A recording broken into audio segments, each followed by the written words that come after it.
Arsenal versus Crystal Palace, Sunday, 2:30 kickoff at the Emirates. It's going to be a blockbuster game, first versus 8, only 6 points in it, and Arsenal are on cloud 9. I'm Ty Knight, here we go. So, Crystal Palace come to entertain Arsenal at the Emirates, 2:30 kickoff, but are Arsenal still on, let's say, the high of beating Atletico Madrid in the Champions League? We do know that Crystal Palace drew their last game 3-3 with Bournemouth. That's correct. But Arsenal are on a different mission right now. Their last 5 games, they have won 4 and drawn 1. Crystal Palace have won 2, lost 1 and drawn 2. This game has everything in the marking for an Arsenal win. Why do I say that? Because in the 32 games that's been played in total, there's only been 9 draws. In the last 5 games that these two teams have played each other, Arsenal have won 4 and drawn only 1. Going back to 2023, yes, it was 4-1 at home to Arsenal. Then 23 again away at Selhurst Park, it was 1-0 to Arsenal. 2024, at home, it was 5-0 to Arsenal. Away from home, 5-1 to Arsenal. And then last season, it was 2-2 at the Emirates. So you can see that this is a high-scoring game. But this is a different Crystal Palace team now. They have a top goal scorer in there in Jean-Philippe Mateta, who scored a hat-trick in the last game against Bournemouth. They're on some sort of different wavelength. Last season, as you know, they won the FA Cup. And last season, they had one of their talisman who scored a goal in that FA Cup final, now plays for Arsenal. That's right. Eberechi Eze plays for Arsenal now. He's come home.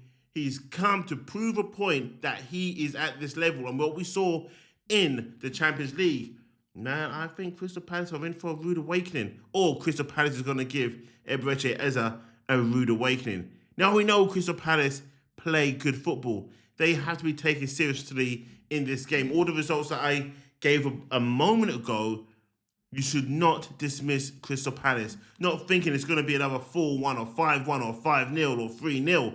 No, I think this game's going to be closer. I think it's going to be a 2-1. And I think Eberechi Eze is going to score the winning goal. I just got this feeling that he finally gets a goal at the Emirates. And what better way to do it than against your former club? I remember when Ian Wright left Palace and came to Arsenal.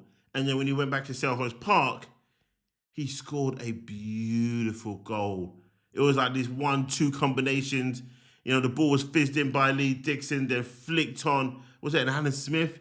Then goes into Kevin Campbell, then he went right, Campbell, right, Campbell, right, boom, goal. I've got this feeling that Eberechi Eze is going to have a superlative game. He's going to want to prove the point that he has left Palace behind in his clutches. He's going to score, he's going to show some respect, but at the same time, he's going to want to burst in his joy that he's actually finally scored a goal and cemented himself there with the Arsenal fans. He's there, but he hasn't cemented himself just yet. Some of his performances have been a bit funny, but this could be the game that takes his game to another level. Just like it has been with Viktor Gyökeres, he's been chucking away. Finally gets a goal. And the goal he scored wasn't the cleanest of strike, but it meant a lot to him. Then when he got the second goal, you can see he's like, yeah, bitches, I'm back. But for this game, I'm expecting Mikel Arteta to not change the personnel. It's got to be the same personnel that played against Atletico Madrid, with David Raya in goal, Yuri Timber at right back, then with Saliba and Gabriel, and Miles Lewis-Skelly has to start this game. There's no way you can drop him after what he done with that run against Atletico Madrid. Midfield, we know already it's going to be Rice with Zubimendi. And then in front of them, you have to have Eberechi Eze there. On the right-hand side, Bukayo Saka, because Noni Madueke is still out injured. Left-hand side, this is where you have to play Gabriel Martinelli. He scored a goal. Every time you bring him on the pitch, he's scoring goals. You have to start him. Yes, Trossard scored the winner against Fulham, but Martinelli deserves a start. He hasn't had many starts, and the combination between him and Miles Lewis-Skelly go hand in hand. And I said that in my last show, that Arteta is now making combinations with Lewis-Skelly and Martinelli. That's a combo right there. If you're going to start Trossard, you've got to start Calafiore. But I don't want to see that. I want to see Lewis Skelly and I want to see Martinelli. Then up front, we know it's going to be the hitman himself, Viktor Gyökeres. He needs to continue his goal-scoring form, and I did predict that he will be scoring in this game, the one against Burnley coming up, and the one away as well to Sunderland. I've predicted all this stuff, and it's started to come true. But that's why you need to be liking, subscribing, and turn that notification on every time we upload, because it's shows like this that give you the best information that you guys are sleeping on. Anyway, what would you have as your lineup? Who would you take seriously in this Crystal Palace team? Because they do have some decent players. And as I mentioned before, Jean-Philippe Mateta, yeah, he's on 5 Premier League goals. And Viktor Gyökeres, our top goal scorer, is only on 3 Premier League goals. 2 goals swinging it. But at the same time, does that mean anything? We know Viktor Gyökeres works his backside off. We've seen that. We've seen what he's been all about so far this season. But the rewards should now start coming in. And games like this against Crystal Palace is where we want to see Viktor Gyökeres not score not once, but twice at least as a minimum. I want to see Martinelli making those runs. I want to see Lewis Skelly making those runs.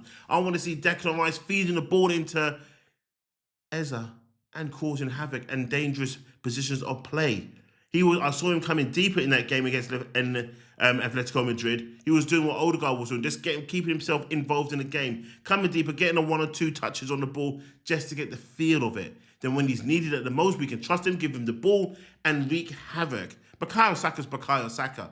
We know what he's now doing. You see with Viktor Gyökeres up front there, it allows Saka to be isolated, having a one-on-one, and he's just going to roast whatever left-back is going to be up against him. They know they're going to be in a torrid time because it's no longer a 2-on-1. No, Viktor Gyökeres occupies both centre-backs. Their right back on the right-hand side is going to be thinking, great, I've got Martinelli to deal with. Then we've got to try and deal with Lewis Skelly coming through. Then we've got to figure out what we're going to do with an Eberechi Eze. All that now is going in Crystal Palace's head. And on top of that, they're thinking, all right, try not to make him shoot.